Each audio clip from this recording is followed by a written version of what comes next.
Because I read a really fascinating article in the USA Today, and it's written by a leading conservative voice in the effort to reform big tech monopolies. Her name is Rachel Bovard, and she's a senior director of policy, Conservative Partnership Institute, and senior advisor to the Internet Accountability Project. And for over a decade, she's been fighting for conservative policies in Washington.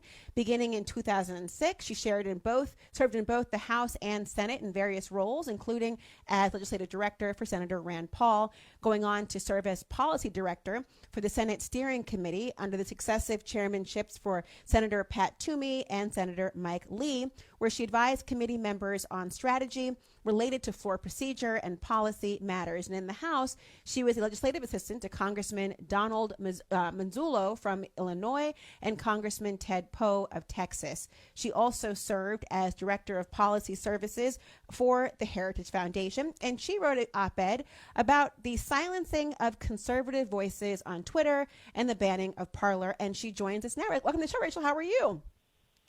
I'm well. Thanks for having me. I'm glad you're here. Tell me a little bit about your views on this issue, because you write in your piece in the USA Today, and I, of course, have read it, but I want you to share with the audience the idea of what you describe as a double standard, and that the ban on, say, President Trump, for example, in Twitter, that was only really the beginning of big tech's crackdown. Set the stage for us. Go back a little bit in time and give us the foundation of your argument about what's been happening in big tech and why you felt that this was really the culmination of other factors that brought us here.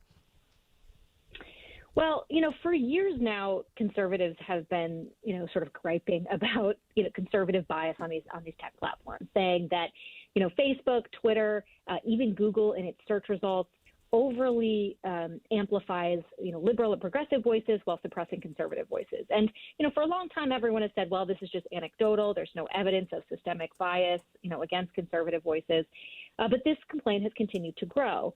And, in addition to that, that's been alongside, I think, a group of conservatives, including myself, who have been concerned about the growing power that these companies have over national discourse. And that is less about, them banning conservatives than it is about massive private companies now constituting the public square, right? So where billions of people gather their information, hear their news, search for information, all controlled by three companies who have the power to silence the flow of information in a free society or distort the flow of information in a free society. And so what happened to President Trump, I think, is really indicative of that concern coming to life, because he wasn't just banned on one platform. He was shut down from Twitter, Facebook, Instagram, which is owned by Facebook, Reddit, TikTok, even Pinterest. And in addition to that, you saw the areas of commerce shut off to him. Stripe will not process his campaign donations. Shopify won't sell his campaign wares. Two banks that he banks with won't work with him anymore. And so it was this big sort of corporate conglomerate basically shutting off. Trump is now a private citizen, shutting off of private citizens from avenues of commerce as well as avenues of speech. And I think that this is of concern when you consider that these companies, again, in my view, constitute what is the public square. The fact that they can just shut someone off is a problem. So, of course, the public square, and I'm glad you raised that point, because for First Amendment purposes, you'd want to think about the quintessential space where free speech is supposed to flow like water. It's the public square. It's the sidewalk and, say, in front of the White House. It's an area where you'd put a soapbox. It's the ability to speak one's mind and be able to not have any restrictions on it, the public square. But, of course, the obvious response would be, and I'd like you to address this, is that, well, you're not really entitled to be a part of, say, a Twitter or a Pinterest, although I'm an avid user of Pinterest, for God's sakes, or, of course, things like Instagram. You're not entitled to. It's not as if, you opting out makes you less of a human being or not being a part. Speak to the issue of why you feel as though if it's not something you are entitled to be a part of, why it's really censorship. So this is a good point, and one that, for a long time, I don't think conservatives really had a good answer to until what happened to Parler. And Parler, you may recall, is sort of was the conservative alternative to Twitter. It was pretty much a mainstream alternative, really the first that had cracked the surface. And in the days after January 6th, it was deplatformed from the Apple App Store and Google Play, which is Google's App Store, and deplatformed by Amazon Web Services. So completely cut off at the knees, basically pulled out of the marketplace, and it ceased to exist. And so you are correct, right, in the sense that nobody has a right to use a private service. But when those services constitute where information flows in America, because again, Google filters information for 90% of the world. Okay, so what Google chooses to amplify or suppress in its search results changes how people think at a massive and unprecedented scale. And so we could always say, hey, you know what? You can just go use another platform. Google, if you get banned from Twitter, go use Parler. Well, not anymore, because we've seen the dominant power not only of these platforms to control access to information, speech, because it's not just about who can speak, right? Mm-hmm. It's also about who can hear. Right. So all the users, that are using, everybody that's on the 2.7 billion people that are on Facebook are no longer hearing certain viewpoints that Facebook doesn't want them to hear.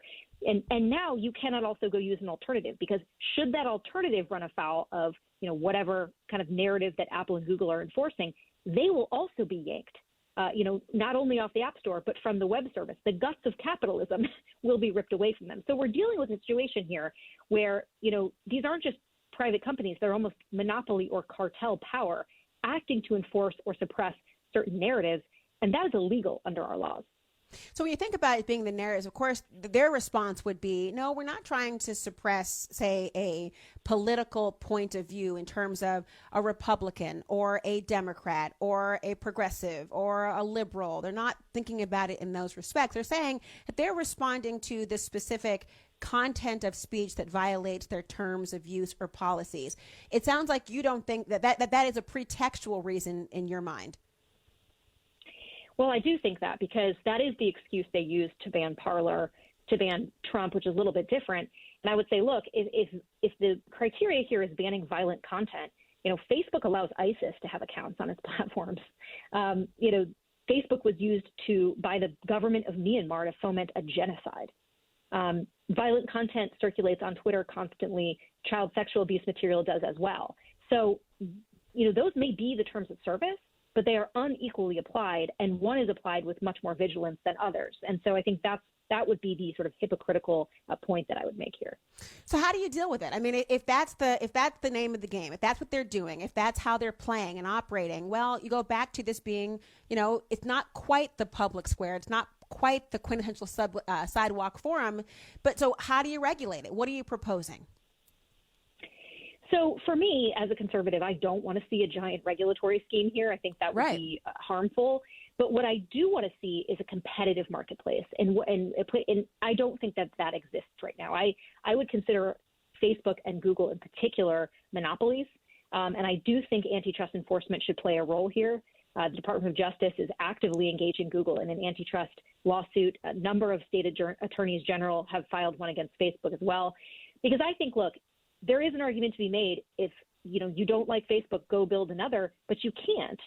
You can't do that with Google either if they are a monopoly power. And so I think antitrust enforcement is not regulation. It's law enforcement. It's illegal to be a predatory monopoly in America. So we should address it there, because I think a competitive marketplace here, we could actually compete some of these concerns away if a free market actually existed. But you think the idea of unchecked private power, you think it's in lockstep, as you write, with government partisans. So it's not just the actual private companies who are doing it. You think they're actually in cahoots with the very people who would be regulating or accusing them of the sort of collusive and monopoly-like behavior. Yes, and I think you've seen that actually in the days, leading up to when Trump was actually banned. You saw Michelle Obama come out and say she didn't go to Congress to complain about Trump. She didn't go to Trump to complain about Trump. She went to big tech, and she said, take him off the platform.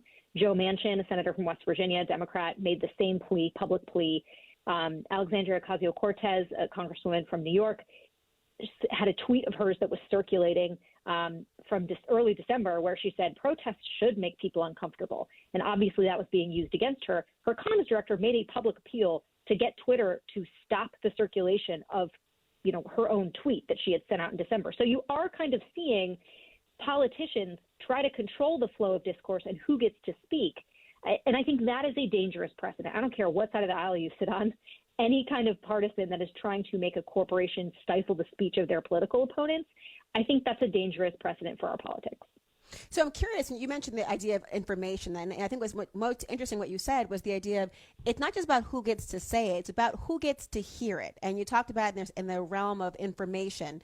And of course, we've seen over the course of not just weeks, but over the course of years, frankly, as I'm sure you know, and you definitely have seen, Rachel, that social media has also, as much as it's a Pandora's box, it often can be a cesspool as much as it can be an information resource. And so it's not really the cleanest of hands at play. Do you see some way to have that happy medium of people being able to have information, but when it's not truly informed or it's somehow contributing to problems, do you see that being the reason to stifle it? Or you say, look, you search, learn, hear, speak at your own peril?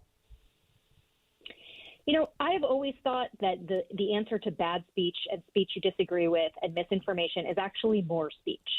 I think the more, and that's a bedrock principle of America, the more you try to regulate content, based on certain factual standards, you're getting into very subjective territory here. And I do think that it actually changes free thought. It changes the nature of free thought, which is, that you should be able to see a diversity of views and make up your own mind about things. But that said, there is a role for some content moderation. Child pornography should not circulate on these platforms. There's unfamily-friendly content, that the platforms, should be more responsible for. So I do think there is a balance. And, we talk a lot about Section 230. Section 230 provides for that ability, for that content moderation ability. But, it has gone too far. It has gone too far. It immunizes these platforms in ways that I think has made them very aggressive towards speech and views they don't like. And so I do think more accountability for that immunity is required. We want them to focus on the bad sort of criminal conduct, the child pornography, the sexual abuse images, the harassment, the bullying, the terrorism and incitements that occur on this platform. But we want viewpoint diversity to flourish. And so that, I think, is the crux of the issue that Congress is trying to address right now. Well, it's funny you mentioned harassment or bullying, because I feel like there are people out there who say, no, hold on. You see my discussion about my political viewpoint or my reaction to the absurdity perhaps of yours, you see that as harassment. I'm just entering the public square and I am telling you how I feel about your ideas, and because you don't like it, you want to qualify it as and define it as harassment. And so there is some subjectivity that the companies are allowing for the person who's the recipient. That's part of it. But I wonder, I'm glad you mentioned the idea of Section 230, because where do you stand in that? I know that one of the things you do, you are a senior advisor of the Internet Accountability Project. And I'm wondering what you think about the prospects of Section 230 changing in some way with a Democrat in the office, with Republicans who still are very powerful in this realm. But it seems as though both sides of the aisle want to change something, but they haven't found the compromise or have the same intent and motivation for why. Where does this stand today? Yeah, it's a great point. Both sides want to address Section 230, but Democrats and Republicans have very different ideas about how they want to do it. So surprise, surprise. But Democrats, definitely want to crack down on what they call misinformation, which I think people like me on the right are very concerned means suppressing viewpoints they don't like and calling them misinformation. Republicans, on the other hand, are sort of going the opposite direction. They want more free speech on the platform, or they want their views to not be silenced. So they want the platforms to be more accountable for it. Where I do think that there may be actually some area of bipartisan compromise is on the content I was mentioning earlier, which is CSAM, which we call child sexual abuse material. There's been some very good bipartisan progress on this in the Senate last Congress. Again, the idea that the platforms need to be more responsible for the just grotesque content that circulates, the abusive content that circulates. I think that there could be bipartisan agreement to address that, amending Section 230 like they did in 2018 after the Backpage was knowingly facilitating the sex trafficking of children, and Section 230 was immunizing them from prosecution. So Congress acted to address that. I could see them acting in a similar way in the next 4 years if they can decide they want to work together on this. Well, that's a big if. Yeah, and we're seeing it more and more, and I'm sure they're probably thinking to themselves, we're going to deal with a different number than 230. We're going to deal with the 1.9 trillion instead right now, and that's going to be the focus for now. But you know what?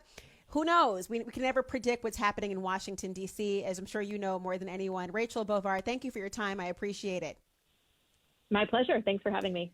Follow her on Twitter as well at Rachel Bovard, Bovard. We tweeted out the article that she was referencing and talking about. She's Senior Director of Policy and Conservative Partisanship Institute and Senior Advisor to the Internet Accountability Project.